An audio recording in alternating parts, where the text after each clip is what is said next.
Il y a eu beaucoup de livres ces derniers temps, de premiers romans ces derniers temps, où les auteurs réglaient un petit peu leur compte avec leurs parents, donc le père ou la mère.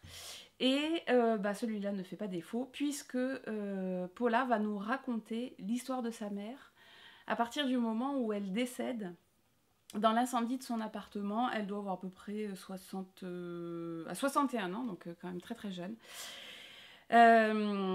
Et ce que j'ai trouvé particulièrement intéressant dans ce livre, qui fait un peu autre chose que tous les autres qu'on a vus, c'est tout le contexte social des années 60, des années 70-80. Avec toute cette difficulté, ces personnes ceux qui viennent de milieux agricoles qui travaillent dans les usines, les ouvriers, et tout ce moment dur, les années 80, c'est vraiment une période où c'est très très difficile, et forcément sa mère ne va pas manquer à l'appel, puisque toxicomanie, puisque descente un peu aux enfers comme ça, puisque mari qui bat, puis autre mari qui bat, puis autre mari qui bat, avec beaucoup de douleur.